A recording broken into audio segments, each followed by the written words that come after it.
Um, I will just hand it over to Paulus, who needs to be at another session, and then who will start with us, and then I'll take it up. And well, we'll see, because I might also have to leave some time here, because we are having, the two of us having a problem with, because we are in two different sessions, actually. So we managed to have this one, moving on. So, Paulus, I would like to hand it over to you to start. Thank you, Pierre. Yes, I'll start this off. We have an interesting session this afternoon, domain names and registrar issues. We have had a week-long workshop over the past week on registries and domain names and registrar issues. So this is a good follow-up to the workshop that AFDOD has been running at the Palace of the People. We have Jeremy Gottfried, who will start the session for us on how to start a domain registrar.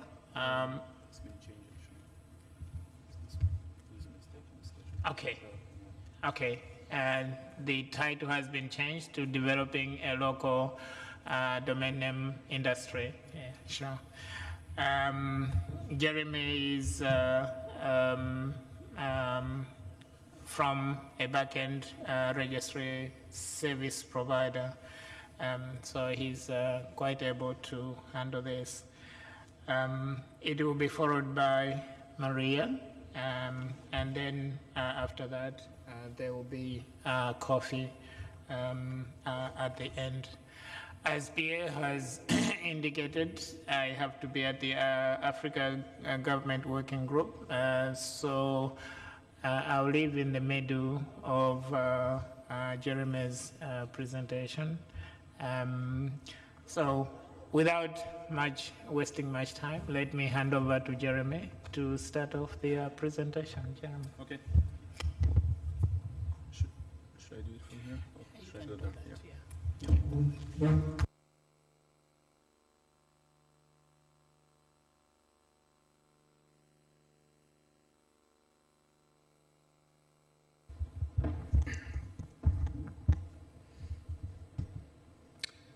Hi, everyone.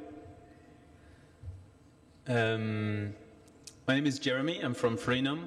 As Paulus just said, we are a technical backend service providers for top-level domains, which means that we support top-level domain operators with their DNS infrastructure and registry operations in general. Let me try this. So today I want to talk about something we've been working on with several of our partners. Our partners are CCTLD operators, their registries, and one thing that is very important is for the registry to understand and to really put in the effort in developing a local domain name industry, because it is not the quality of the DNS or the quality of your registry software that will make the success of your top-level domain. It is really the way that you're going to distribute those domains and make them available to the internet users, to the general public. So very quickly, I think most of you here have a good knowledge about domain names, but domains are really important because they're a starting point for all online businesses, and they really get people online. That's the main message here. It's not a huge business. There are not a lot of registries who make millions of dollars, but it is very important for the development of the internet landscape. However, there are a few problems with domain names. First of all, they are not really well understood by the general public. Very often people mistake domain for hosting. They don't really see the difference between a domain name and a host or a website. So there needs to be some education there. There's a lot of competition because it's very easy for someone to leave your registry portal and just to go and buy a .com domain. It's always just a click of a mouse away. And then finally, more and more because of this competitive landscape, registrar businesses find it very hard to make any money with this product. So it's hard because they don't reach the critical mass to make it worthwhile to really invest in a business. And we see it's very hard to build new registrars today.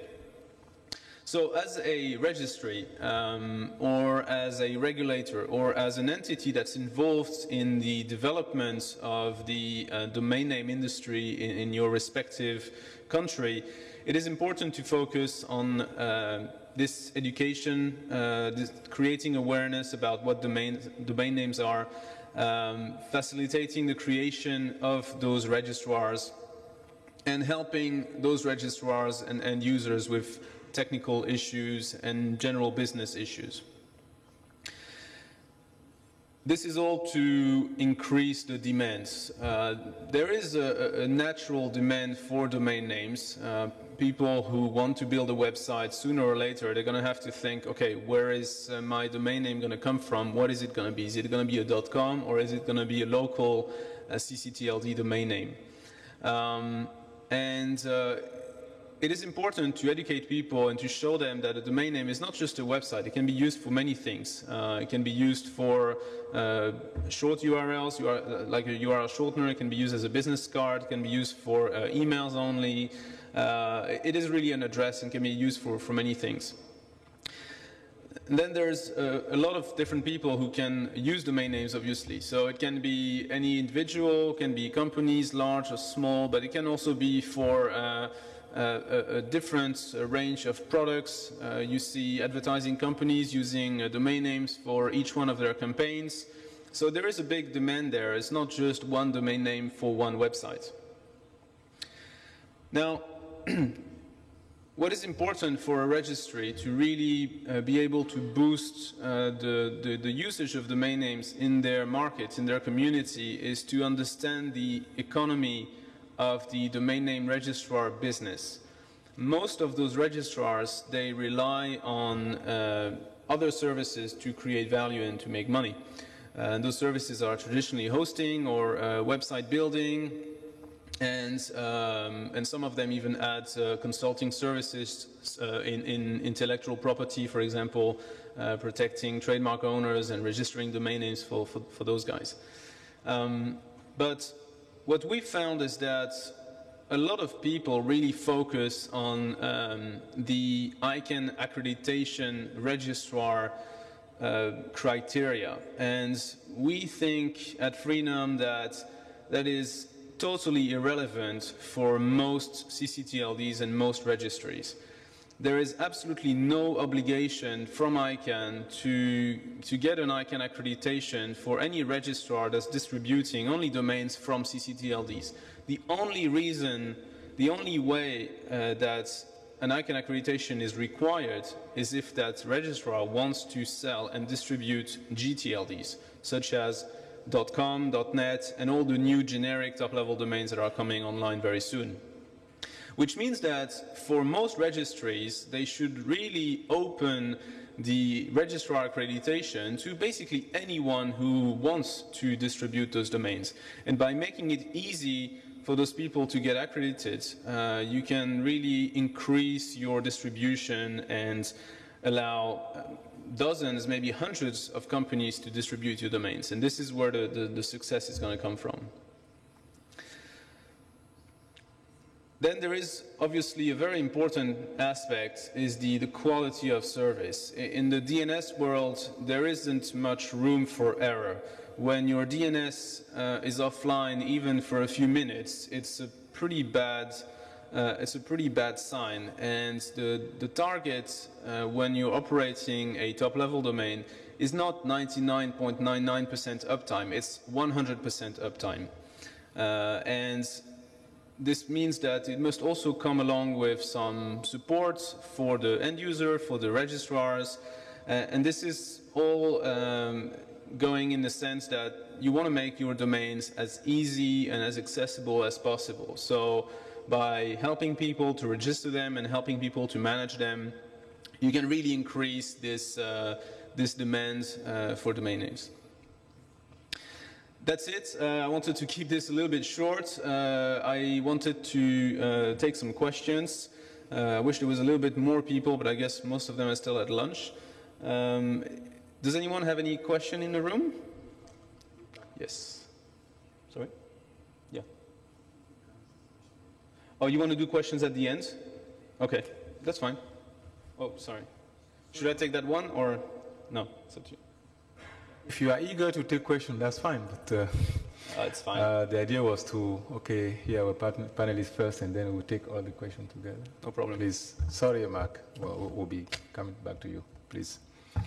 Okay, thank you very much, Jeremy, because I think it's important what you just done. I mean, it's about enlightening us on what I might call the basics, of the domain name business, which is quite important. Obviously, some of the things you spoke about are quite necessary. The whole issue about education, awareness development, and also the whole strategy that the registrar should be having, in the countries. I mean, these are important, things. But we'll come back to those with the questions. Now, I would like to turn it over to Maria. Yes, Maria, for her 15 minutes presentation.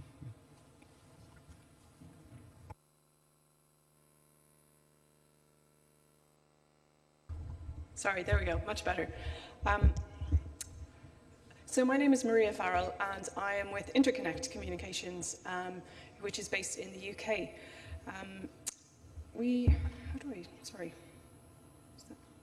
Super, okay, thank you. So I'm going to talk to you today a little bit about a draft set of cybersecurity guidelines to do with country code top-level domains. Now, the funny thing about this one is that it's actually a guide about a technical topic, but in fact, it's not a highly technical guide. And that is because it is being developed in the University of Oxford's Global Cybersecurity Capacity Centre with an audience of government policymakers. The project is actually funded by the UK's Foreign and Commonwealth Office, and their goal is really to try and increase general knowledge of cybersecurity amongst government people around the world.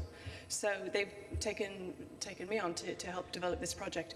So as we're going through, you'll see that it's at a pretty high level. And I suppose if I were to boil this down to 2 or 3 lines of what this project is about, it's basically something that you can hand to a person in a government ministry or in a regulator's office and say, look, you can read these 40 or 50 pages, and after you've read them, you'll have an understanding of what your country's CCTLD is doing, and what questions you might want to ask them, and how you should understand the challenges that they're facing in cybersecurity as a CCTLD. So the Global Cybersecurity Capacity Centre is really aiming to build knowledge and grow that in a good human rights context. And Interconnect Communications, we're in Wales in the United Kingdom. As you can probably tell from my accent, some of you, I'm Irish, and we do work in telecoms policy and in internet policy and internet infrastructure and governance.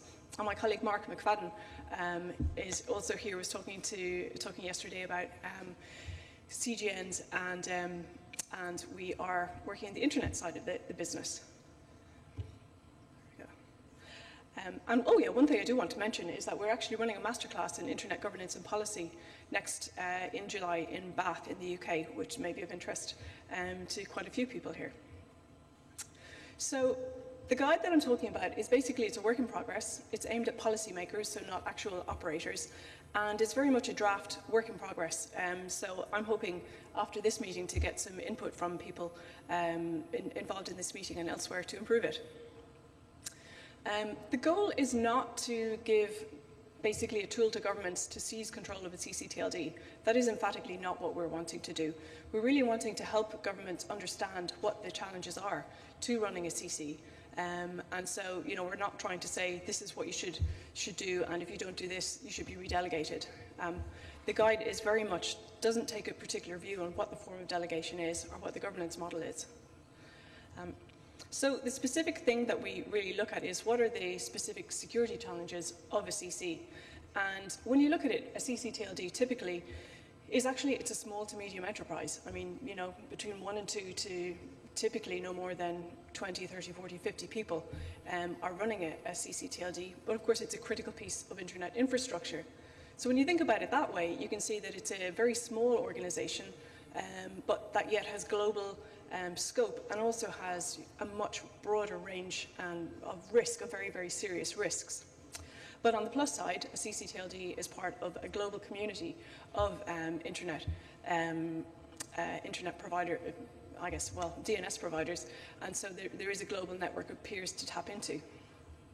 The structure of this guide, really, it comes in 3 parts, and the first is what are the cybersecurity issues for any small to medium enterprise, then what are the specific ones for a CC, and then finally, what are the roles, the cybersecurity role that a CC plays in the broader internet ecosystem around it nationally. So in terms of this presentation, I'm going to flip very quickly through the SME's information security, because I think, you know, everybody in this room has probably sat through Information Security 101 many, many times. The first one of these guides I wrote was in 1999, and I have to say a lot of the typical headings haven't changed a lot since. But I think it is worth just bearing in mind that there is a massive disparity amongst CCTLDs. You know, some of them employ just a couple of people. Some of them, the largest, .tk Tokelau, has, I believe the latest count was 17.6 million registrations. That is, oh, it's 24. Oh my goodness, my figures are way out of date. .tk is a huge CC that basically gives out names for free and sells add-on services. So you're looking at basically CCs on one end of the spectrum could effectively be run. I mean, you could practically run it on a piece of paper with, with a pencil in terms of maintaining the registry. And then the largest ones, are huge, huge operations with a lot more resilience and robustness. So, you know what, I'm going to skip through these general cybersecurity ones because we all know, what do you do in cybersecurity? You inventory your assets, you do a risk assessment, you make a plan, you follow the plan, and you test the plan. That's all pretty basic stuff. Those are some of the topics that are covered in the guide. The really interesting stuff is what are the specific cybersecurity issues for CCs? Well, and I think you can look at them in 2 categories, really. The first is availability of name resolution. The names have to resolve 100% of the time. Can't be any downtime. And then the second is the integrity of the data. So the names obviously have to link to the correct websites. The challenges then are for a CC compared to a typical small to medium enterprise. You have a lot of potentially politically motivated issues that you have to deal with: hacktivism, extortion, the Free Syrian Army, the various potentially Russian affiliated hacker networks. There are just a lot of, there's a whole level of political risk that CCTLDs are exposed to that a typically small organization would not be. And obviously there are severe financial, political, technical consequences. What's really interesting about the CCs, of course, is that the consequences are for the country as a whole. And so I think, if you were to take one thing from this slide, what happens when a CC succumbs to an attack?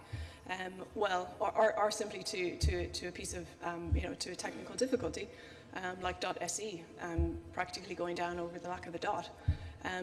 It leads to a major loss of credibility in a country as an ICT centre of competence or excellence. So it's a reputational issue, which governments do tend to be quite worried about.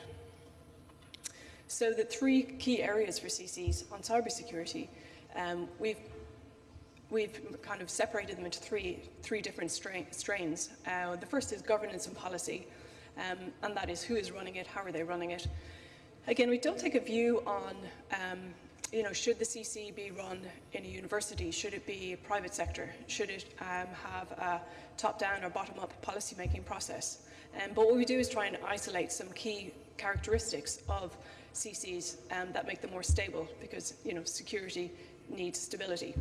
Then we look at operational and network security, and then finally on the external security environment. So on governance and policy, I've got 2 slides on this, but actually I think the takeaway really is the governance of the CC, purely from the security point of view, is that it should be stable, transparent and responsive, so that it's part of its community, it is run in a predictable fashion, and is less likely to be subject to potential contested redelegations. These are the slides that you can read at your leisure. They're basically, what are the characteristics of good governance, really. On the policy side, we think the CCs, that I suppose if you really boil it down to the essentials, on the security side, the policy essentials are that there be registration and anti-abuse policies. We've got quite a bit of work on what those might look like. And the registry and registrar relationship should be very clearly delineated. However, there are plenty of CCs that don't actually run a registry-registrar separation, and the guide doesn't take a particular view on that. The important thing with policies simply is that they be publicly available, so that everybody can see what, basically to partly for reasons of transparency, but also so that the CC does not become a target for phishing and for other types of internet abuse from outside of the country. And when I say a target, I mean that it doesn't become an attractive place to register a name simply because the policies are inadequate. And then on the network and operational security side of things, we cover a lot of topics which you might expect. Resiliency, diversity, redundancy, data escrow, secondary name servers, location issues. So there's a lot of fairly directive and reasonably well understood guidelines on how CC might go about doing those things. But then there are other issues that really are really a question for each CC to look at in their own way and cognizant of their own environment. And those are questions of, should you outsource the back end? I'm sure Jeremy probably has particular views on that, because there are a lot of very, very good characteristics of doing that, but there are also some cons. And in terms of so we basically list out the pros and cons of a couple of issues. Another of those is UDRP, the Uniform Dispute Resolution Policy, which is a policy developed originally at ICANN for dealing with disputes, intellectual property-based disputes over ownership of a name. And we actually draw on some interesting work done in Latin America on how countries, many CCTLDs just take on the UDRP and more or less cut and paste.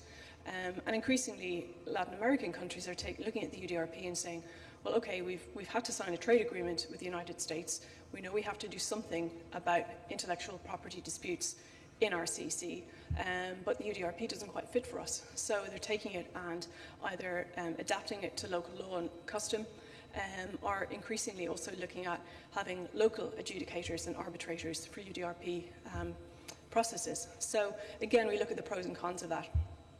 And another topic that we are going to develop pros and cons on, because it is really quite a vexed question for many CCs, is DNSSEC, cryptographic securing of the path to the name. Basically, the question of integrity of the data. Does the name resolve to the correct place? There are pros and cons on that, partly to do with the complexity of deployment, and also partly to do with people's question of the authority of doing so, and whether there are any questions for sovereignty. Some CCs see it as a national sovereignty issue. So there are other issues we're developing, which is who is and crisis response, how you deal when you get that attack. There's quite a bit of work done on resiliency, diversity, and redundancy. I'm going to skip through that because I think I'm probably taking up too much time, because it's quite a detailed presentation compared to the first one. But I suppose the main takeaway that I would take from this slide is that there's a lot of different thinking on how best to manage, particularly secondary name servers. I think originally a lot of CCs just assumed it's best to keep all this stuff in country. But over time, I think most people realize there's a benefit to spreading those, and particularly to developing relationships with other CCs in other countries to do mirroring and the like in a very cost-effective way. There are lots of case studies, 3 or 4 so far, and hopefully about half a dozen in the final product. about different CCs and how they've dealt with these topics. And one of the particularly interesting ones is going to be about .AS, American Samoa, a small island state, and how even though they use a back-end registry provider, and they monitor their logs very, very closely. And a lot of people kind of think, well, you just farmed it out, you don't have to look too closely at what you're doing. But they actually found that they've been subject to a very particular type of attack over quite a long time, which was actually going to increase the running costs of the CC due to the traffic by a significant margin. But because they're such a small client from their registry service provider, the service provider hadn't actually picked up the attack was happening at all. So that's a really quite interesting and good case study about how you really need to monitor your own logs, even when you do farm this stuff out to the experts. So again, we've got various pros and cons. This is the one for the outsourced back end. You know, what are the pluses of doing so? Of course, you get the world-class expertise. I think the only minus that in the guide we really kind of draw down upon about outsourcing this is that you do lose some of the ability to really cultivate the national internet excellence and to create that local ecosystem of innovation around the DNS. And then finally, the final section of the guide deals with, drawing on that issue really, is what are the CC's, you might say, moral obligations and in some terms legal obligations in the broader cybersecurity environment around them. Obviously, there's the legal compliance with law enforcement and access requests. But there's also, and I think this is something we really try to recommend quite strongly, is CCTLDs, as probably many people here know, play an absolutely critical role in the national internet ecosystem as a sort of a locus of attention and activity on internet technologies and education in a country. And then also, one of the things that we do make a recommendation for is really, in terms of cybersecurity, that CC employees and operators really should take advantage of the global network of organizations and expertise that exists in the global internet ecosystem. AFTLD, ICANN, RIPE, Center, there are so many organizations that can help. So if anybody is interested in knowing more, I would love if they would contact me. My email will be up shortly to circulate the draft. And some of the questions we're looking at, as it's very much a work in progress, is first of all, do you have any case studies you think would be helpful? Do you think we deal with the sensitive topics like delegation, redelegation, the governance? Do you think we deal with them properly, or are not? And what topics are not covered in it that perhaps should be? And one of the things that the Oxford University side are very interested in is what are the metrics, what are the numeric measurements for developing, that could be developed to understand cybersecurity performance. We're working on some of those with ICANN, but I think it would be really, really helpful if anybody did have suggestions for that, or what they've used or are known to be used themselves in their own CCTLD. That's something that would be extremely helpful input. And that's it really. Thank you very much.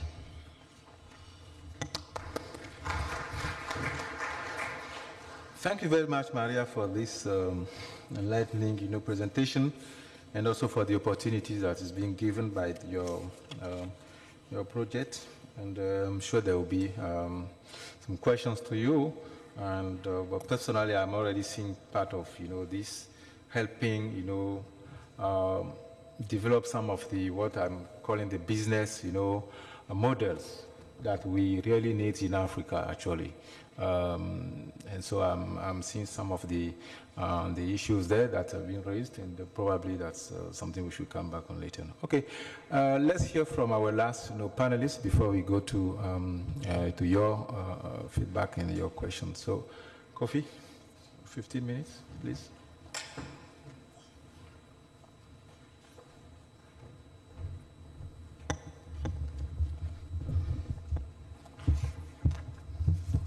Thanks, Mr. Chairman, for giving me the floor.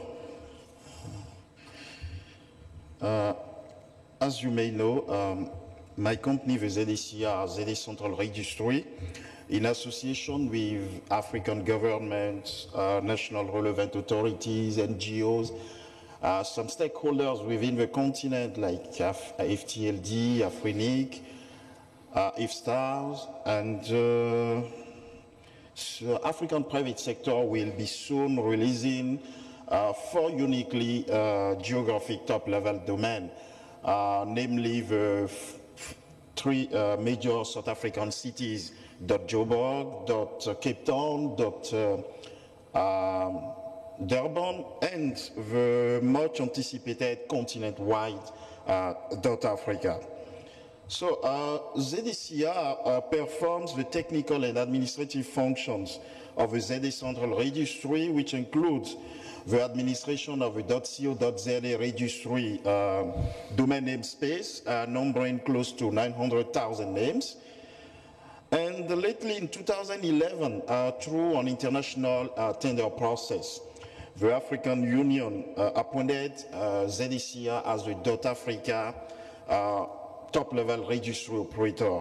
This indeed is one of the important steps which confirms our role, specifically ZDCR's role as a significant contributor on the internet and in the global DNS landscape, as well as our role to reshape Africa's role on the internet and establish .Africa as a globally competitive world-class registry domain name space through the African Union mandate.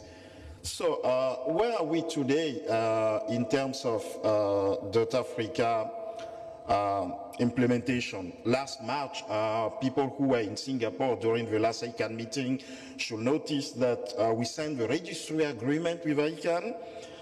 So the delegation process will then begin once the PDT, the pre-delegation testing, is successfully completed. And as a result of a delegation process, .Africa will be placed in the DNS zone root and then will be active in the domain name system.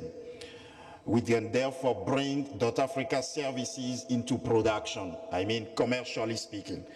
So, and at this stage, I can likely assure that Africa is in position to own a piece of the internet landscape.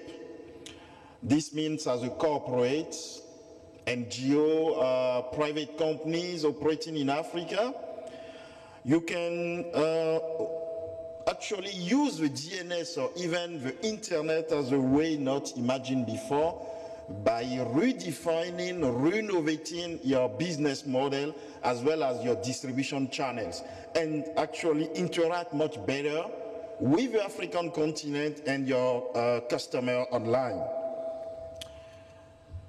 So, in connection to the launch phase, we have developed 2 important tools in order to anticipate against cyber squatters and also give trademark owners obligation to proactively protect their mark. The first tool we have developed internally at the ZDCR based on technology on African solution is the Reserve Name List Policy or RNL policy, who gives opportunity to actually government to protect names who are related to geographic names, cultural, linguistic, and religious interests for various African communities. So the government reserve name list is also intended to protect various categories of names associated with national government, government initiatives, government departments, and so on. So also I included, we can say, the promotion of trade, culture, and tourism on the national level and even at the regional level. The second tool called the MVS Mark Validation System will then give opportunity actually to trademark holders, brand owners, to protect their existing rights and interests, such as intellectual property rights, minimize risk from speculators, cyber criminals, and gain a competitive advantage. In fact, why we put in especially the MVS in place is that ICANN have already mandated the TMCH trademark clearinghouse for such purpose.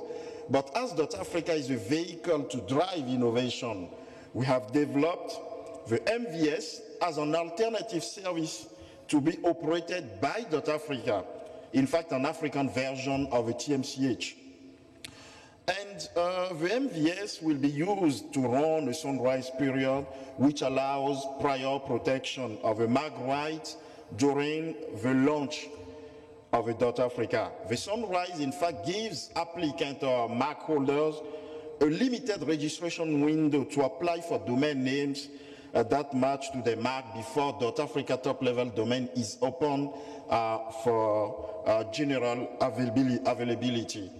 So in that case, trademark holders can have their MAC pre-validated using either the TMCH or the MVS in order to participate in the priority right protection process.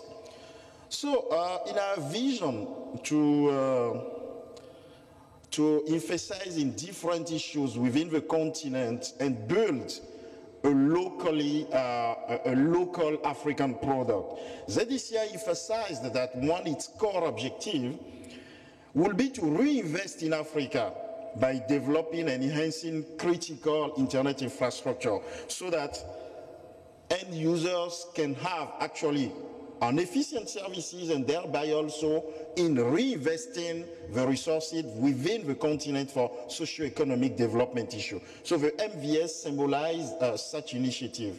And so as you can see on my screen, on my slide, MVS is a homegrown solution, African validation solution, services also offered to trademark holders who wish to protect their mark registered within the African continent and also who wish to enjoy priority rights to domain names that coincide with their validated mark during the launch specifically for .Africa. And I really want to emphasize at this point that the validation services offered by the TMCH are still have to be used if a trademark holder is interested in a generic top-level domain, despite not only .Africa. TMCH could be for the generic top-level domain once the MVS is only available for .Africa and our geographic top-level domain we've applied for within the African continent. So quickly, let us have a walk through MVS. It has some specific benefits you can enjoy: sunrise services, claim services, watch services, central repository as a support with a supporting document. You can actually store and validate your mark in accordance to the registry's validation term and services. Simple user interface. You can also store your mark and validate your mark in accordance to all the registry terms and conditions as well. The other point is also you can even load some variants in the system. You can load up to 9 variants in the TMCH. In the MVS, sorry. So then the other point is also the watch service who gives opportunity to mark holders. Once someone is trying to register your mark, you can actually get an information or a warning that someone is using your mark or is registering your mark within the system. So you can actually use the appropriate way to claim your your mark to come back to you. So, well, all those are at the minimum cost. And definitely I'll appreciate if there are mark holders in place to enjoy all the facilities of MVS and register the mark through the MVS. So in conclusion, I think I speak for all of us. Some of our team are in the place, in the room, and when I say it's a tremendous honor for us to be part of the ICANN UGTLD program and to showcase African expertise at the world stage.